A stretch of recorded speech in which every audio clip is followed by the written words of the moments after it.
Hi everyone, this is Gaurav here। आज के video में हम लोग डिस्कस करेंगे द रिवॉल्ट ऑफ 1857 में प्रीवियस ईयर बहुत बार पूछा गया बहुत ही इंपॉर्टेंट क्वेश्चन। तो चलो स्टार्ट करते हैं। तो क्वेश्चन है, पहले कुछ कॉन्टेक्स्ट दे देता है उस चैप्टर से। तो दिया हुआ है, by 1857 condition were ripe for a mass uprising in the form of the great revolt of 1857। In this context explain the following. तो पहला क्वेश्चन है, any three economic causes for the revolt. दूसरा है एनी थ्री मिलिट्री कॉजेस, और तीसरा है any three political causes of the revolt. ठीक है, तो हम लोग स्टेप बाय स्टेप सारा रिवॉल्ट देखेंगे। पहले में हम लोग इकोनॉमिक देख लेते हैं, इकोनॉमिक में क्या रहेगा।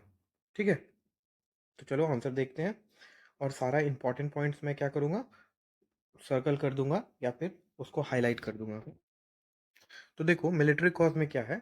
जब हम मिलिट्री कॉज की बात करते हैं तो सबसे पहले क्या है तुम्हारा, यहाँ पे लो सैलरी के बारे में बोला गया है, और साथ ही साथ पुअर प्रोस्पेक्ट्स ऑफ प्रमोशन है। मतलब क्या किया जाता था, जो इंडियन सोल्जर्स रहते थे उन्हें लो पोस्ट दिया जाता था, और लो पोस्ट देने के साथ उनको प्रमोशन भी नहीं दिया जाता था। जिसकी वजह से क्या होता था, उनके दिल में एक रिजेंटमेंट होता था कि वो लोग कैपेबल भी थे, वो लोग उनसे ज़्यादा कैपेबल थे, फिर भी उन लोग को सूबेदार के पोस्ट से ज़्यादा ऊपर नहीं दिया जाता था। दूसरा देखो, disproportion between Indian and British troops. तो इसमें क्या है कि 1:100 का रेशियो मानो, या 1:, एग्जैक्टली नंबर नहीं दिया हुआ रहता है, लेकिन यहाँ पे ये बताया जाता है because we Indians are the natives of our country. तो वहाँ पे जो बाहर से लोग आए हैं उनमें जो रेशियो बैठता था, जैसे कि मान लो कि अगर एक ब्रिटिश है तो उस पर 100 इंडियन है, फॉर एग्जाम्पल के तौर पे ऐसा मान लो। जिससे क्या हुआ, एक रेशियो नहीं बढ़ा, जिससे कि अगर रिजेंटमेंट आता है इंडियंस में तो वो उन लोग पे भारी पड़ेगा। ठीक है, थर्ड देखो, social distance between the officers and Indian soldiers. तो ये जो ऑफिसर्स और इंडियन सोल्जर्स के बीच में जो सोशल डिस्टेंस है, इसे ये बताया जा रहा है कि वो लोग मिंगलिंग नहीं किए। मतलब इंग्लैंड वाले जो आर्मी थे या इंग्लिश ब्रिटिशर ट्रूप्स थे, वो लोग अपने आप को सुपीरियर मानते थे। वो लोग क्या करते थे, अपने आप को सुपीरियर समझते थे, जिसके वजह से ये लोग कभी मिंगलिंग नहीं कर पाए, मतलब एक दूसरे को जान नहीं पाए, जिसके वजह से इंडियन सोल्जर्स को हमेशा फील होता था दैट वो लोग हमेशा हम लोग को नीच निगाह से देखते हैं, जिसकी वजह से सोशल डिस्टेंस हमेशा बना हुआ रहा। फिर चौथा देखो क्या है, loss of British Prestige in Afghan war. ये बहुत इंपॉर्टेंट है, ब्रिटिश प्रेस्टीज चला गया अफगान वॉर में। तो जैसे कि ब्रिटिशर्स को इनविंसिबल माना जाता था पहले, इनविंसिबल। ठीक है, इनविंसिबल मतलब हुआ कि उन लोगों को हराया ही नहीं जा सकता। लेकिन जब अफगान वॉर हुआ तो उसमें ब्रिटिशर्स का डिफीट हो गया, जिससे कि वो लोग का क्या हुआ कि इंडियंस के नज़र में ऐसा पहली बार आया कि हाँ, ब्रिटिशर्स कैन बी डिफीटेड। तो इससे क्या हुआ, वो लोग अपना प्रेस्टीज खो दिए। फिर लास्ट में देखो, जो कि ऑलरेडी मैंने पहले भी बताया है, जनरल सर्विस इनलिस्टमेंट एक्ट। ये क्या था, पहले ये जानो। जनरल सर्विस इनलिस्टमेंट एक्ट क्या था कि मान लो कि कोई भी नदी है, नदी पार करके कोई भी इंडियन सोल्जर्स नहीं जाएगा, क्योंकि वो लोग के लिए ये चीज़ टेबू है। मतलब उन लोग के उन लोग का रिलीजन उसको मना करता है, जिसके वजह से वो लोग इसके खिलाफ थे। तो general service enlistment act by which Indians enlisted in British army could not be sent overseas. ठीक है, तो ये सब कुछ मिलिट्री कॉजेस थे जिसके वजह से ये जो रिवॉल्ट ऑफ 1857 का मिलिट्री कॉजेस बना। ठीक है, अब हम लोग देखेंगे पॉलिटिकल कॉजेस। तो पॉलिटिकल कॉजेज में देखो, इतना बस एक्सप्लेन करके लिखा है मैंने, क्योंकि आर्ट्स पेपर है तो आपको थोड़ा लिखना पड़ता है। आप साइंस की तरह टू द पॉइंट आंसर नहीं लिखोगे, आपको थोड़ा सा बना के लिखना पड़ता है। तो मैं मेन मेन चीज़ अंडरलाइन कर दूंगा, हाईलाइट कर दूंगा, आप लोग उससे आंसर फ्रेम कर लेना। ठीक है, तो पॉलिटिकल कॉजेज में क्या है, the British policy of territorial annexation led to the displacement of a large number of rulers and chiefs। तो यहाँ पे देखो, यहाँ पे क्या हुआ, जब ये टेरिटोरियल एनेक्सेशन किया तो उससे क्या हुआ, तुम्हारा बहुत ज़्यादा डिस्प्लेसमेंट हुआ। किसका, मान लो जैसे कि किसी भी टेरिटरी में कब्जा किए तो वहाँ पे जितने भी रूलर्स थे और चीफ्स थे उनका तो जॉब चला गया। ठीक है, इससे क्या हुआ, this the vigorous applications of the policies of subsidiary alliance and doctrine of labs. ये आपको जानना जरूरी है, डॉक्ट्रिन ऑफ लैब्स क्या था और सब्सिडी अलायंस क्या था। Anger the ruling section of the society. ठीक है, Rani Lakshmibai and Nana Sahib became bitter enemies of the British and led to the revolt of in their respective territories. तो यहाँ पे ये बताया जा रहा है कि जैसे ब्रिटिश एरिया को कोई भी एरिया को एनेक्स कर रहा था, तो वहाँ पे जो लोग थे, जो कॉमन पीपल थे, तो वहाँ के कॉमन पीपल, उनका क्या हुआ, जॉब चला गया। अब कॉमन पीपल का जॉब चला गया, तो उनका जॉब जाने से क्या हुआ, जॉब चला गया। अब जॉब जाने से क्या हुआ कि वो लोग के दिल में रिजेंटमेंट मतलब नफरत आ गया। नफरत होने की वजह से क्या हुआ कि वो लोग इनके खिलाफ लड़ने, उनके पास कोई ऑप्शन नहीं बचा, कोई जॉब नहीं बचा, तो इनके खिलाफ लड़ने के लिए वो लोग कूद पड़े। ठीक है। दूसरा देखो, जिसका एग्जाम्पल भी दिया है यहाँ पे, देखो यहाँ पे बोल दिया है कि रानी लक्ष्मीबाई जो है और नाना साहेब अपने अपने टेरिटरी में ब्रिटिशर्स के खिलाफ लड़ना शुरू कर दिए। फिर दूसरा देखो, द एनेक्सेशन ऑफ अवध, ये बहुत इंपॉर्टेंट, ये बार बार पूछा जाता है। ठीक है। और आप लोग खासकर ये कर ले, ये जान लेना, ये जो आपको सब्सिडरी अलायंस है वो क्या होता है, कि ब्रिटिशर्स जो बोला था कि हम लोग ट्रूप्स प्रोवाइड करेंगे आपके सेफ्टी के लिए। ठीक है। और आपको कहीं से दोस्ती वगैरह नहीं करना है बिना मेरे से पूछे। और डॉक्ट्रिन ऑफ लैप्स क्या था कि अगर आपको नेचुरल हायर नहीं होगा तो आपका जो टेरिटरी है वो हम एनेक्स कर लेंगे और आपको सिर्फ एक खर्चा, मतलब साल का एक सालाना खर्च आपको देंगे ताकि आप लोग अपना जीवन व्यतीत कर सके और आपका सारा टेरिटरी मेरा हो जाएगा। अब एनेक्सेशन ऑफ अवध में क्या होता है, एनेक्सेशन ऑफ अवध को जाने से पहले ये जान लो कि अवध के जो राजा थे, ठीक है, वो बहुत लॉयल थे ब्रिटिश के लिए। जो भी ब्रिटिश जो भी पॉलिसी लगाता था उसको तुरंत फॉलो कर लेते थे। वो लोग ब्रिटिश को नाराज नहीं करना चाहते थे, लेकिन इतना करने के बावजूद भी ब्रिटिशर्स को उनका मार्केट चाहिए था, जिसकी वजह से उनको धोखा दिया। अब देखो है क्या, the annexation of Awadh on ground of miss government. Miss government मतलब हुआ कि बोला कि अवध को तुम लोग ठीक से देख नहीं पा रहे हो, वहाँ के लोगों का मतलब सही से पॉलिसी अपना जो भी है उन लोगों का सेवा ठीक से नहीं कर पा रहे हो, उसके मार्केट को ठीक से तुम लोग नहीं चला पा रहे हो। तो वही बोला, on ground of miss government was greatly resented the Nawab, the Nawab of Awadh had always been loyal. देखो यहाँ पे लिखा है लॉयल टू द ब्रिटिश, मतलब जो नवाब थे अवध के वो बहुत ज़्यादा लॉयल थे ब्रिटिश के लिए। उसके बावजूद क्या हुआ, the annexation was largely seen as a blatant act of back stabbing, मतलब धोखा देना, मतलब इतना ईमानदार होने के बावजूद भी धोखा देना, back stabbing by the British. It deeply hurt the sentiments of the company sepoys. अब कंपनी का जो सेपॉइज का था वो भी तो मोस्टली अवध के ही रूलर्स थे ना, रूलर्स मतलब जो सिपाही वगैरह थे कंपनी के। तो उनको क्या हुआ कि इतना ईमानदार होने के बावजूद भी, इतना लॉयल होने के बावजूद भी अगर ये लोग हम लोग को धोखा दे रहा है, तो इसका क्या मतलब है कि कल होके हो सकता है कि हम लोग भी ब्रिटिश के लिए काम कर रहे हैं लेकिन अपने फायदा के लिए हम लोग को भी हटा दे, because most of them came from Awadh. तो वही कह रहा है, deeply hurt the sentiments of the company sepoys because most of them came from Awadh. ठीक है। तो ये बात समझ में आ गया कि अवध के राजा बहुत ज़्यादा लॉयल थे।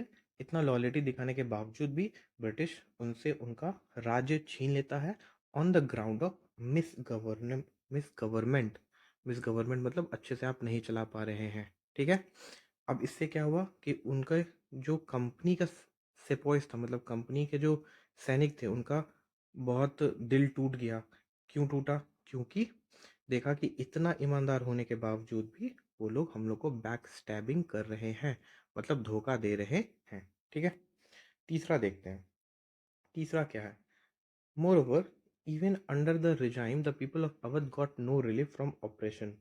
अब देखो, मान लो कि ब्रिटिश अब ले लिया है टेरिटरी अवध के राजा से, उसके बावजूद भी छूट नहीं दिया। क्यों, क्योंकि पेजेंट्स जो थे they had to pay higher revenue and additional taxes were imposed. मतलब वो लोग से टेरिटरी लेने के बावजूद भी उन लोग को बहुत ज़्यादा, पेजेंट्स को बहुत ज़्यादा टैक्स पे करना पड़ रहा था। ये टैक्स उनसे और ज़्यादा वसूला जा रहा था, जिससे कि उन लोग को और तकलीफ दिया जा रहा था, जिससे कि और नफरत पैदा हुआ और सब ब्रिटिश के खिलाफ लड़ने के लिए आ गए। ठीक है।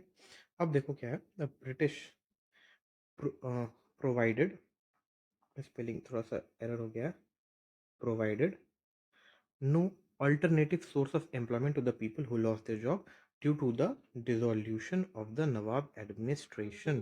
अब यहाँ पे देखो क्या हो रहा है, dissolution of the Nawab administration का मतलब क्या हुआ, जो भी जो भी नवाब के अंडर में, नवाब के अंडर में मान लो इतने सारे लोग होंगे वो काम कर रहे होंगे, अगर नवाब चला गया तो इन लोग का जॉब भी चला गया।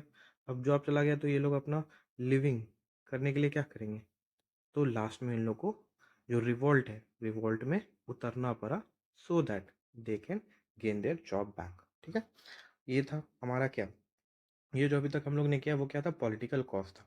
इसमें ये पॉइंट हो गया 1, 2, 3 और ये चौथा पॉइंट। ठीक है, आपको कोई 3 लिखना होता है तो आप एक अपने लिए रिजर्व करके रखो कि मान लो एग्जाम में भूल गए तो क्या करेंगे। ठीक है, अब आते हैं हम लोग इकोनॉमिक कॉज पे। इकोनॉमिक कॉज क्या था समझ रहा हूँ।